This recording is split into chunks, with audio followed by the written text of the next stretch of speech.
Get ready because you are about to embark on a short journey to discover the most historic city in the United States, Philadelphia. Join me, Jenn, your Philadelphia tour guide, as we follow in the footsteps of our founding fathers and founding mothers, and we discover the city that brings us American independence, modern democracy, and famous figures like Betsy Ross, Ben Franklin, and Will Smith and Rocky too. Come along with me.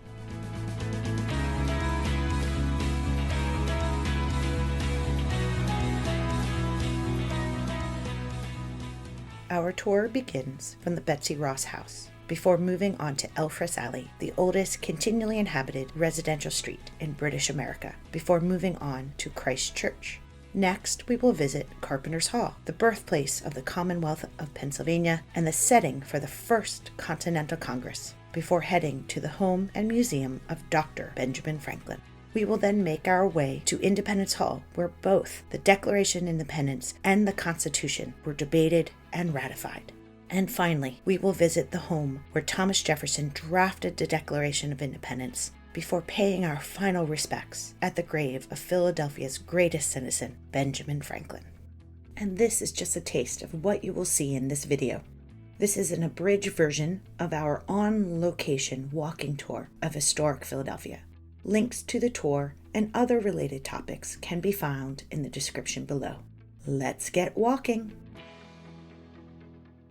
Hi, we're here at our first official stop of our tour. As I like to say, ladies first, the famous Betsy Ross House. Now, many people know Betsy Ross as the seamstress of our first American flag, but she did more than just sew our first flag. She was also known as the Little Rebel, helped bundle bandages and black powder cartridges for our troops during the Revolution. She was so supportive of the Revolution, she also had to split off from her religion, the Quakers, because they were nonviolent. But she believed in the cause, so they started what was known as the Free Quaker Meeting House. Now, her house is quite small. Legends passed down by her family is that George Washington had to duck to walk in the front door to meet with her to sew the first flag.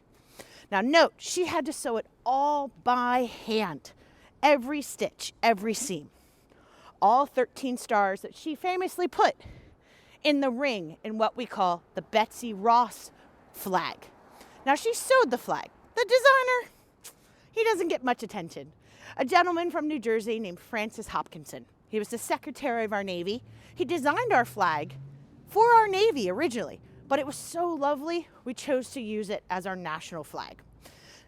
Now, there's a little controversy about Betsy Ross, whether she made the flag or not. As a Philadelphian, I believe she made it, because I got a guy. What it was is the cousin of her first husband. Yes, you heard me right. Sadly, she lost 2 husbands to the American Revolution. She was married 3 times total. But her first husband, John Ross, was cousins with a gentleman, George Ross. He was a signer of the Declaration of Independence, and when he heard discussions of an American flag, he thought very quickly of his cousin's wife, Betsy Ross. Or at that time, she preferred to go by Elizabeth, who happened to make flags for a living. So a very classic Philly way of doing business. It's all friends and family. So she was asked to make the flag, and it is the flag as we know today. 13 stars and 13 stripes. She could never have imagined our flag would have developed into the 50 stars it is today. Now, the stars were originally meant to be 6 points. But have you ever had a deadline and you literally had to cut a corner? Well, Betsy Ross had to get this done quickly. And a 6-pointed star is beautiful and lovely, but time-consuming. So she did a technique where you take a piece of fabric, fold it into 3, cut once, and that's how we ended up with the 5-pointed star of our flag. Literally, because she was a working mother who had to get a job done. There's Betsy Ross. Keep in mind, there's more to her story than just a flag.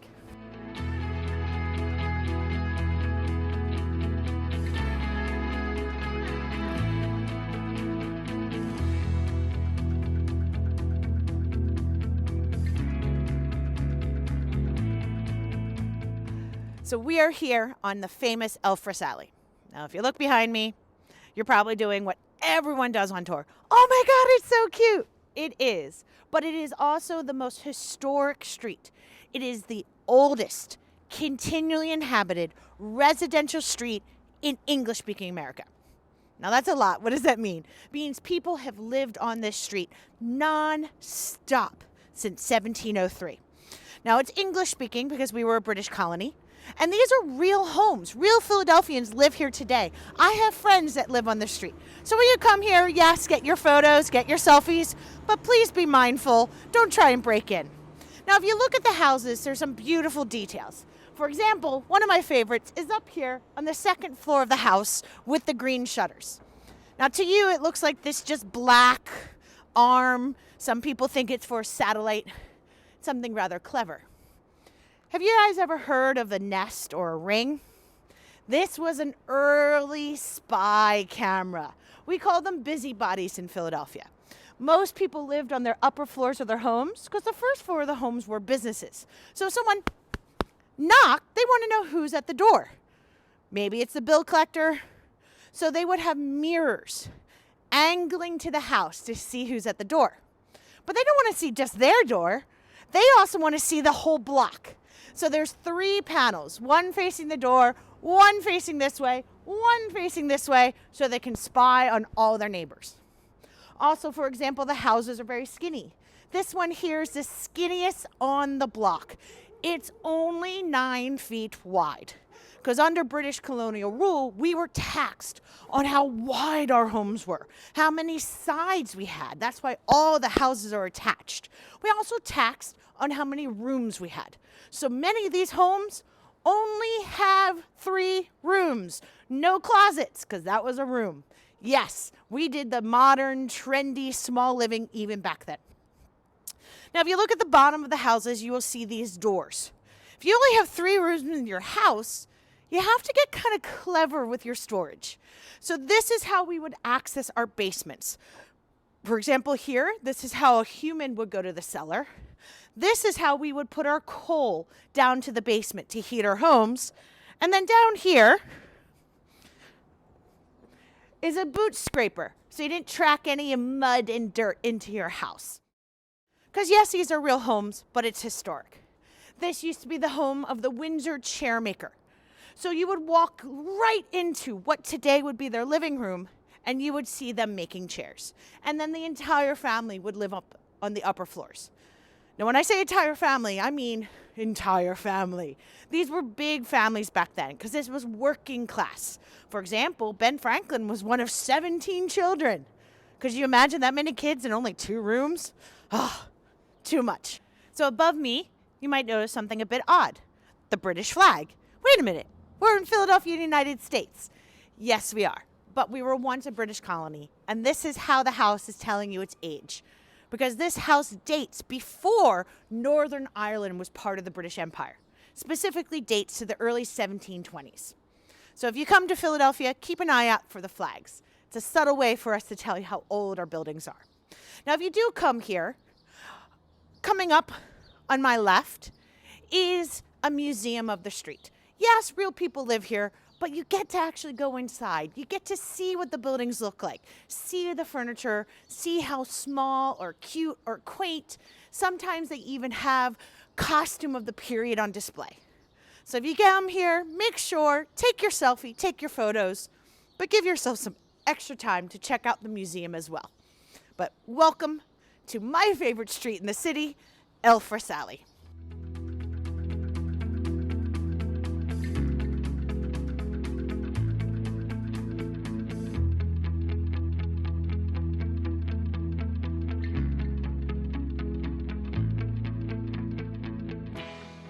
So as we walk to our next site, Christ Church, we're going through the neighborhood Old City.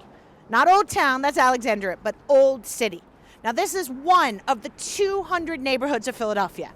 Now this is quite popular on the first Friday of every month because for over 30 years, this neighborhood and all its art galleries and theaters will open up, have artists on the streets selling their jewelry, their artwork, live music, and it becomes a free art festival every first Friday of the month. So this area, quite historic, but also quite lively. So make sure to come and check it out first Friday of every month. Free wine and cheese, hot chocolate, whatever makes you happy, and you're surrounded by art. So, but we're on our way to Christ Church. So behind me is the beautiful and historic Christ Church. Now this church was first founded in 1695. The structure you see is actually built 1727. Now they have not missed a service, a planned religious service since 1695. Now the way they did that was the first church was this tiny little wooden cabin. So small that we just have a story from an old woman named Alice, a former slave, that the adults could walk down the center aisle touching the ceiling. That's how tiny it was. But when they started construction of this, 1727, they built it around that first church, like a little shell or cocoon, so they could still have religious services, just like today with Ash Wednesday. This church is actually modeled off of a church from London, the Piccadilly section known as St. James, Christopher Wren style church. Now this church started in 1727. There's graffiti on this building that's even older than the United States. Inside the pews, 1880s, fairly modern, but the original pews were box pews. Now if you come here, you can sit where George Washington, John Adams, Betsy Ross, Francis Hopkinson, Robert Morris, pick a founding father, because we know where they all sat. Because back then, your way of donating to the church is you rented your pew. So we just checked the receipts. Now, as we walk around, you see the clear glass.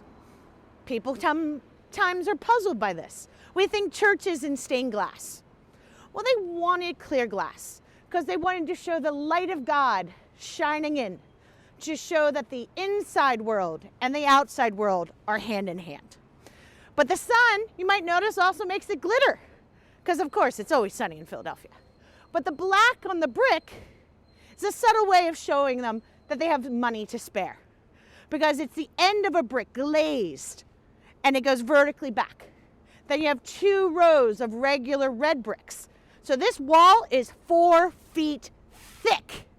So when you're inside worshiping, even George Washington back in the day, early soundproofing, nothing to disturb your service.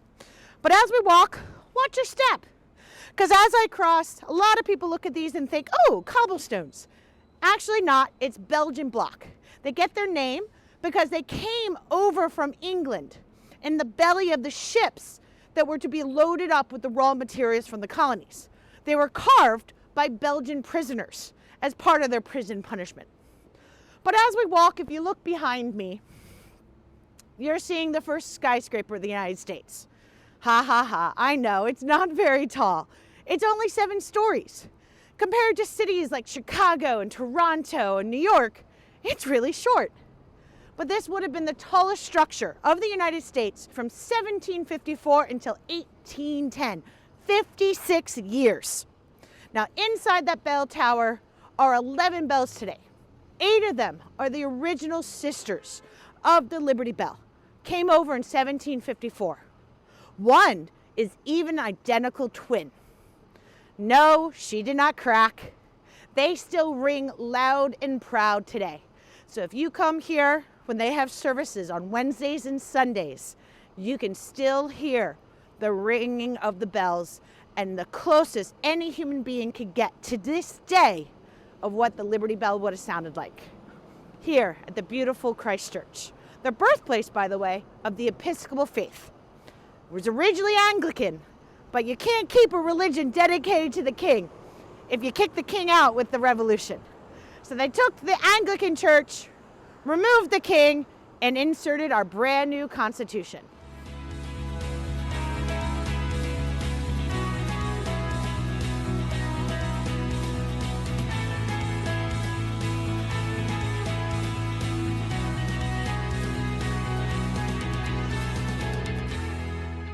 So we are here at what's known as the Welcome Park.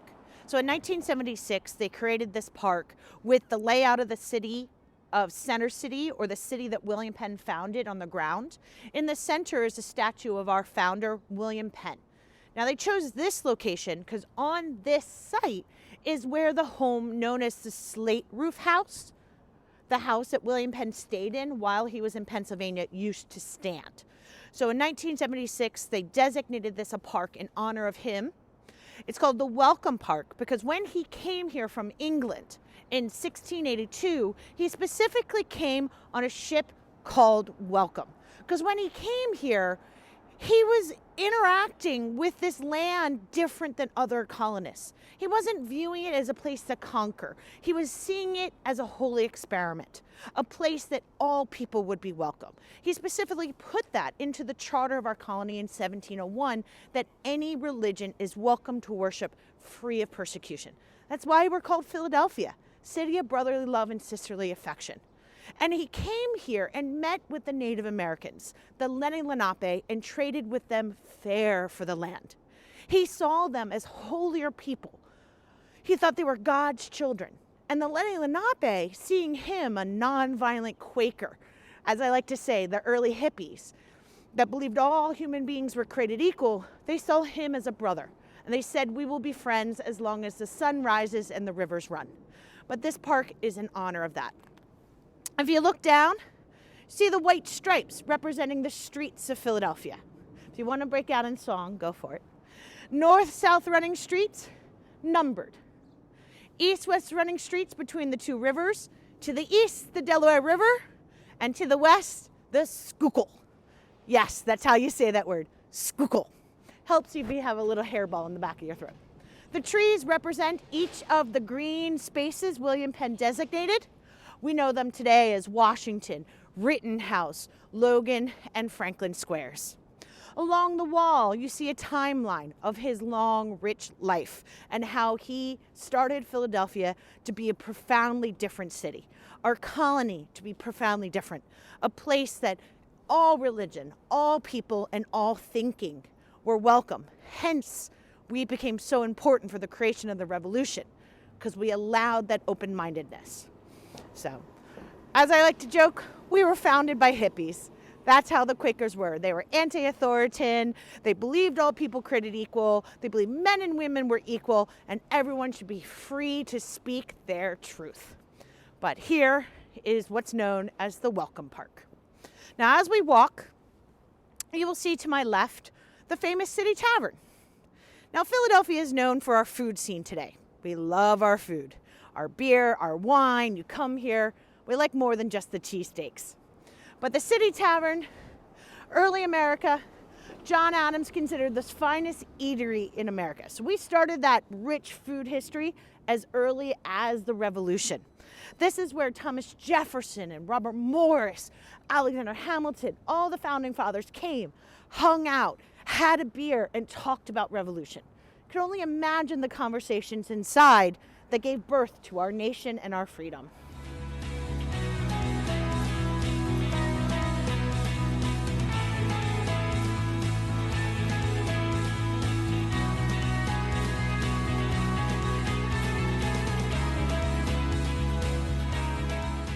So this building here is the beautiful Merchant Exchange, which is the first official stock exchange of the United States. It was built by William Strickland, our first American-born and American-trained architect in 1832. Now, when people think of stocks and bonds, they think New York City. That is today. But when this was built, 1832, Philadelphia was the second largest English-speaking city in the world. And yes, it's appropriate that it's here in Philadelphia. The Merchant Exchange is right across the street from the area where Alexander Hamilton used to live.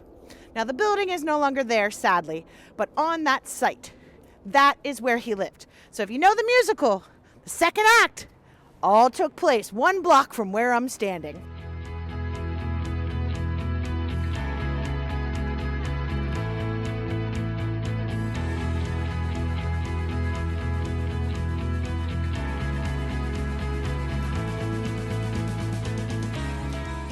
So behind me, this beautiful neoclassical Greek-inspired building is the first federal bank of the United States, or as I like to say, the grandparent of our Federal Reserve.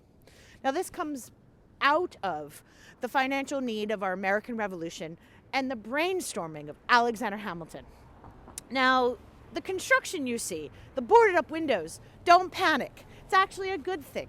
This building had fallen out of favor. It had been left empty for 30 years. But the success of that wonderful musical has reignited attention. They're renovating it, and it will reopen as a museum soon. Now above, see that eagle? This is the first time that we as a nation has used an eagle on a federal building. That's the first time we used that as our national symbol. Now, this is where our financial system, the idea of a national currency, a federal mint, a national debt, all was created. And it also helped with the conversation of Washington, D.C. being chosen as our national capital.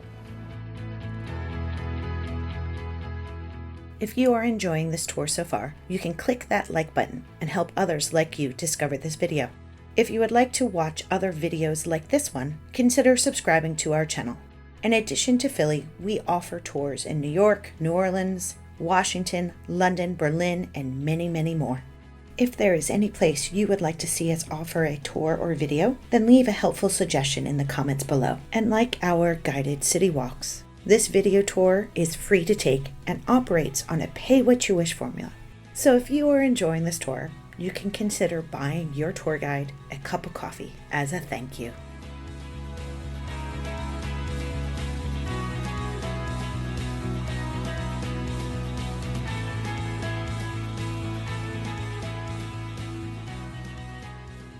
We're coming up to Carpenters Hall.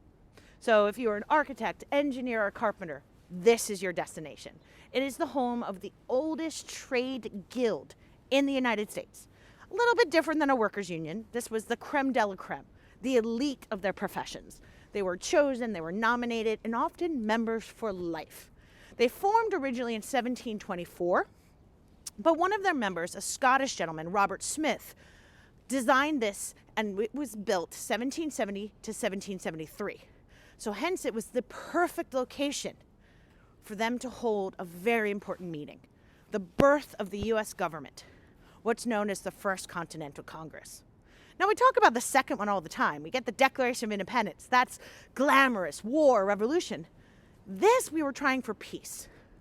We had drafted what was known as the Olive Branch Petition. This was the first time that all the colonies were working together. Previous, each of us would air our grievances and our issues to Parliament directly. Here we came together. We outlined what we felt we as British citizens wanted from our Parliament. Now, Parliament was ignoring us. So we did a whole may we speak to your manager move. We didn't send our letter to Parliament. They'd been ignoring us for more than a decade. We sent it to our king, King George, hoping he would hear us and side with us. Now, sadly, King ignored us. So hence, that's why 2 years later, 1776, we had to go to war. But this is where our colonies, for the first time ever, worked together and is seen as the birth of our U.S. government.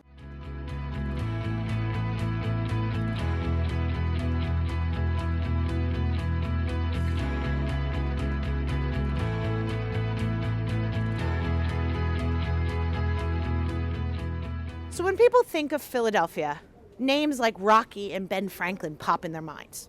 Now, we love Rocky, but Ben Franklin is possibly our favorite, which is interesting because he's not a native-born Philadelphian. He's originally from Boston. He was born in 1706, the 15th of 17 children.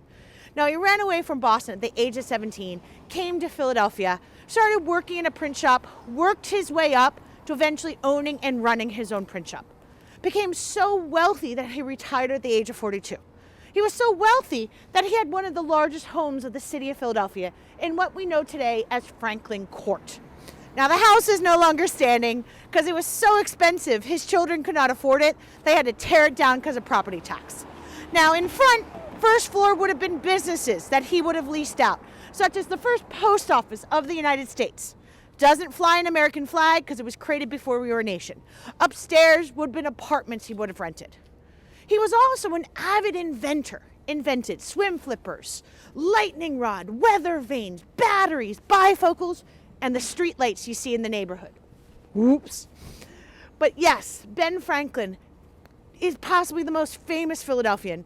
He created our nation, but he also invented many things we use in our everyday lives. Probably don't realize how much traces to him.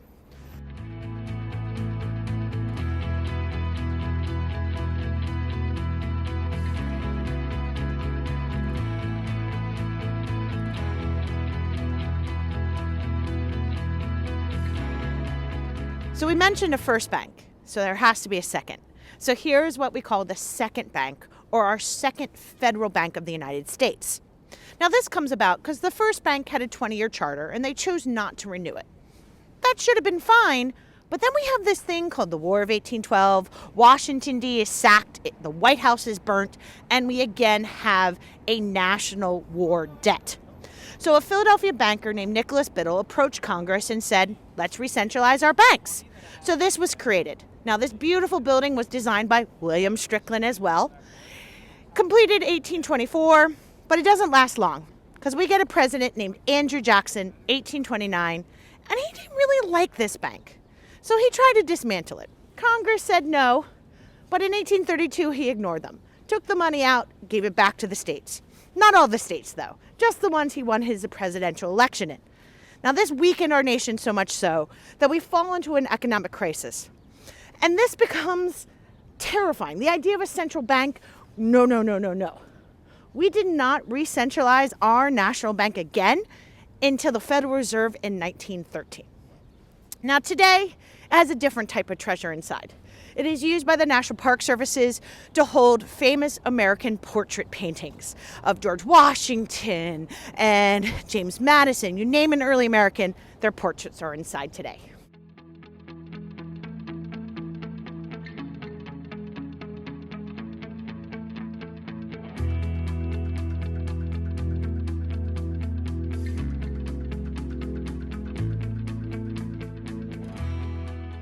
Here we are in possibly the most famous, the most famous city block in the United States.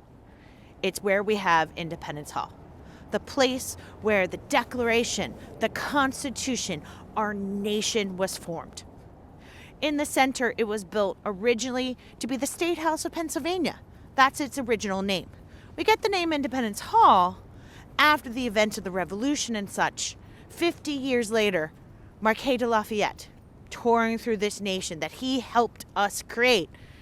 He's remembering fondly the victory, the revolution, the freedoms, all the events that took place in Independence Hall. And he stands there and he goes, what a fine hall of independence. Well, we were so excited he was talking about us. He was like the celebrity, the Kardashian of the day, that we misquoted him in newspapers. And so ever since the 1830s, we've been referring to Independence Hall. Now this is where we met in June 1776 for the Second Continental Congress. This is where 56 men representing the 13 colonies gathered in the very room right there with the curtains draped. And they're still discussing, still negotiating. Some did not want war. They were hoping for peace still with England. But eventually they realized we had no other option. So they split, they paused the meeting, and during that time a committee of 5 men formed. Thomas Jefferson, Robert Livingston, Roger Sherman, Ben Franklin, and John Adams.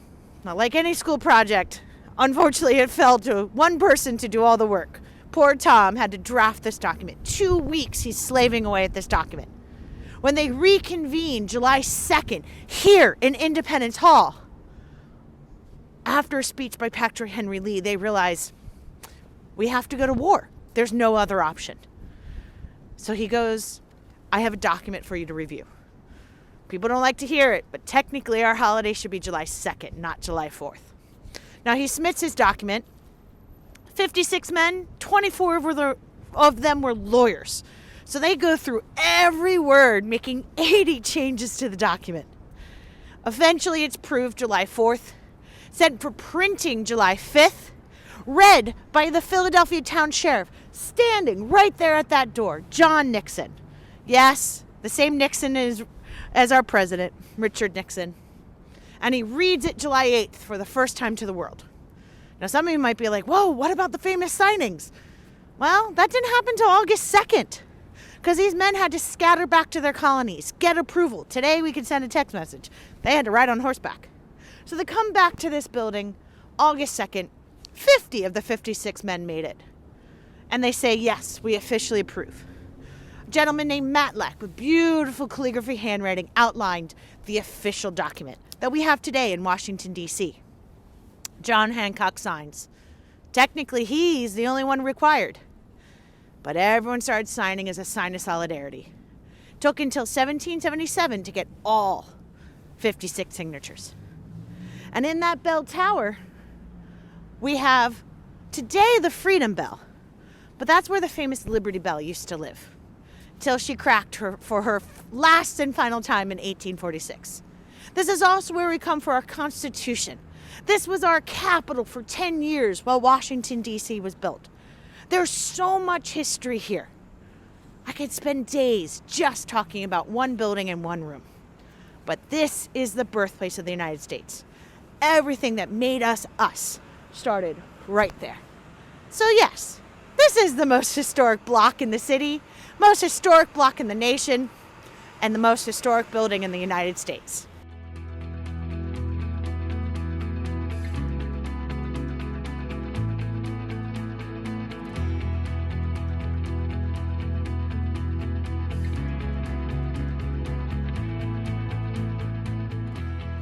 We are here in what is known today as Washington Square.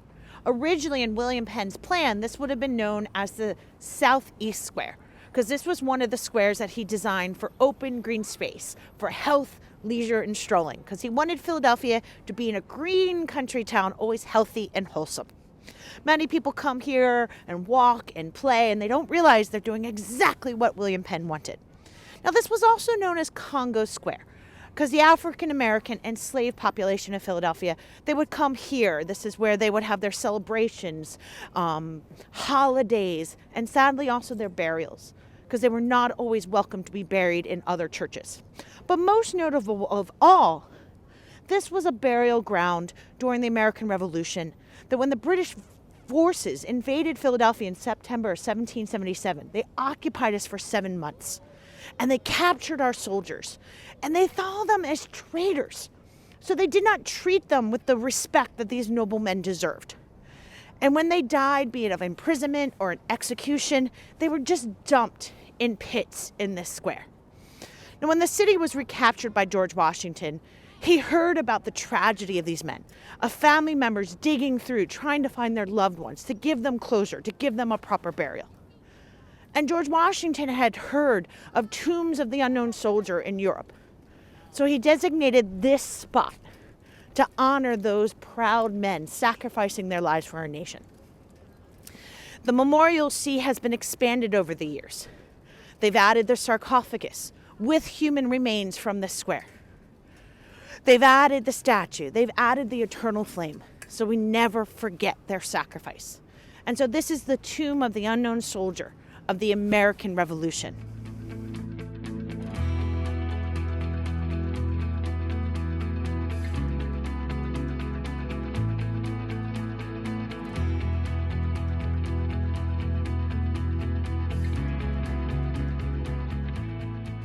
So here we have the famous Congress Hall, the location of the first Congress of the United States.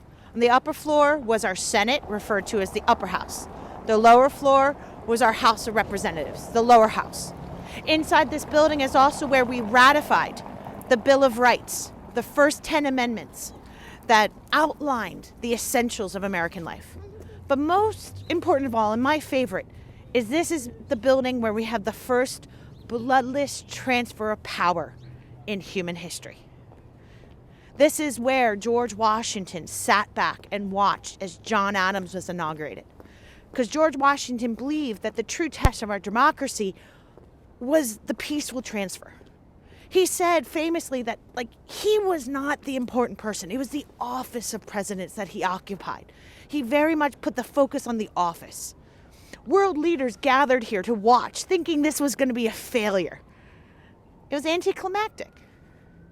None of the celebration and pomp and circumstance and traditions we have today. Literally, George Washington sat there. He didn't look sad. He didn't look happy. as John Adams was inaugurated and officially transferring the presidency and setting a tone for every president in our nation since. And as we come up, you'll see its twin, our first Supreme Court. Now, it was originally the City Hall of Philadelphia. And the City Hall of Philadelphia was always meant to be in the center of our city by William Penn's plan of our city, but it took us a while to build that. So this humble building was our first City Hall. But while Philadelphia was the capital from 1790 to 1800, this acted as our first Supreme Court. At that time, it was 6 judges, far different than the 9 today. So we had ties. And they didn't stay here. You didn't go to the Supreme Court. They came to you. In August and February, they would sit here. But the rest of the year, they would travel around our young nation, hearing cases, gathering up, running the pellet, and then gather here. And inside, you also see our early courtroom, where we get things such as standing trial, where the accused would stand literally in a cage box. All the lawyers sat at the same table. Defense and prosecution, you could imagine how many people were spying on everyone's notes. But you can see the early origins of what is our Supreme Court. And you can probably hear behind me the famous peace bell, the little sister of our Liberty Bell.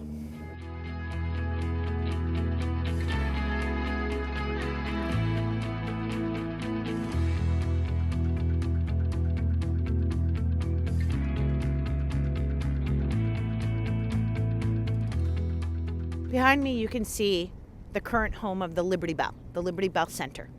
Now, the Liberty Bell was originally known as the State House Bell because it was ordered in 1751 to go into the bell tower of the State House of Pennsylvania, or as we know it today, Independence Hall. Now, when people hear Liberty Bell, their first question is, how'd she crack? And yes, I say she's got hips. Now, the crack, to be very honest, we don't really know how she cracked. England blamed us for how we packaged it in the ship, and as it across the Atlantic, it got tossed and jostled and possibly cracked. We said, no, you made it poorly. The quality of the metal was poor. Now, we'll never know who's right, because as it cracked on its first ring here in Philadelphia, we had 2 craftsmen, John Pass and John Stowe, melt the entire bell down, thinking it was the metal, add copper, cracked again. Melted it down again, added nickel, cracked again. So technically it's cracked 3 times at this point. Now the 3rd time was a skinny little crack, and so they didn't melt the bell down again. They chose to just widen that crack. So if you look at images of the bell and you see this big crack, that's not a crack, that's a stopgap. They drilled it wider so when it rings, it would not create this buzzing sound. But the crack is not the important part. She grew to be a symbol of freedom. She was ordered to be a symbol of religious freedom in 1751. She became a symbol of our revolution. She became a symbol of the civil rights movement. Martin Luther King in his I Have a Dream speech, he even references freedom's ring. Suffragists cast a replica of the bell and took it to rallies to fight for the freedom and rights of women to vote. LGBT community here in Philadelphia had reminder days where they picketed with signs of the Liberty Bell right in front of Independence Hall. But maybe the crack reminds us of the fragility of liberty. So her importance isn't her crack. It's what she symbolizes. The freedom of our nation and freedom of people all over the world.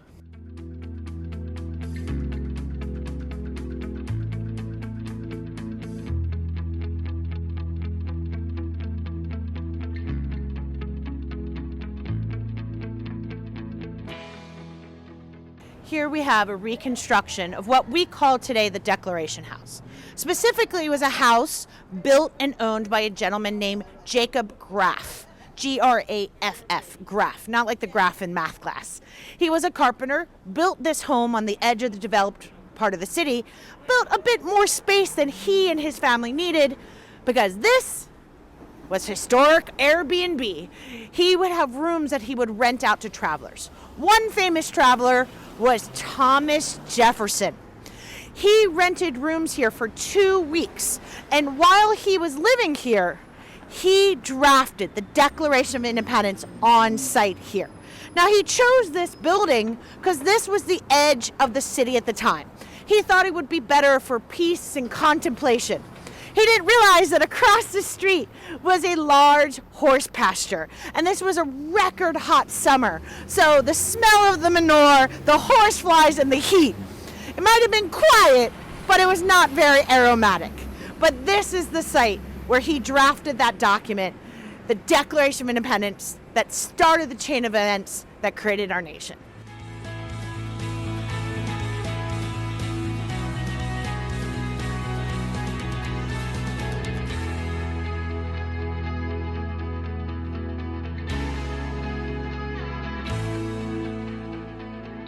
Behind this wall is the Christ Church burial ground. Now, some people get confused because the church is a couple of blocks east of here. The burial ground is here because where the church was, near the Delaware River, was the thickest part of the city's population. It got crowded with businesses and homes, so they ran out of room for a burial ground. So in 1719, they expanded here. Now, this was the edge of the developed part of the city.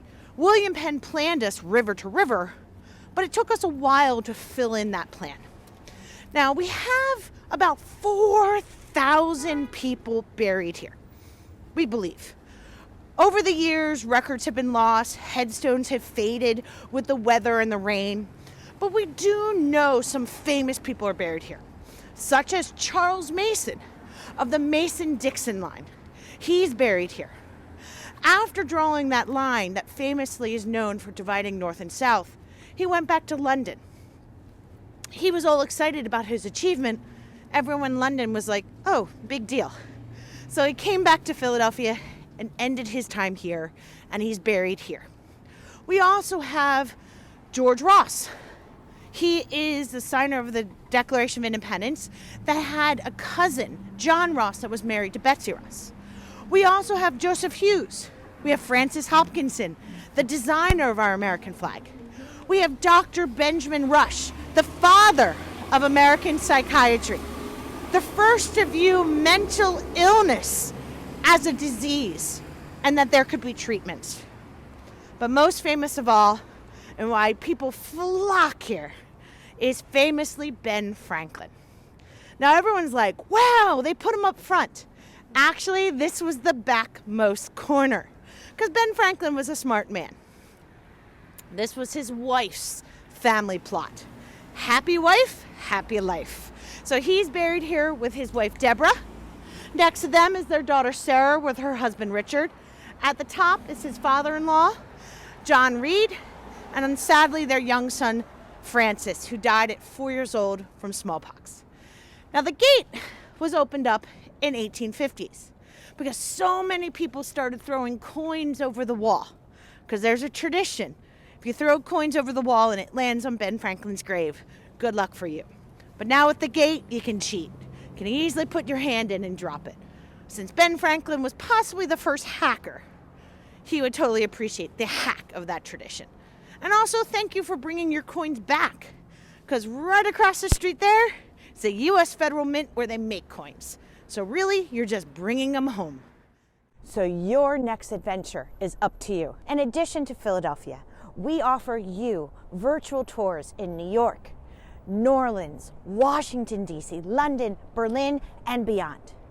If you enjoyed this tour, feel free to buy your guide a cup of coffee. I look forward to seeing you in person.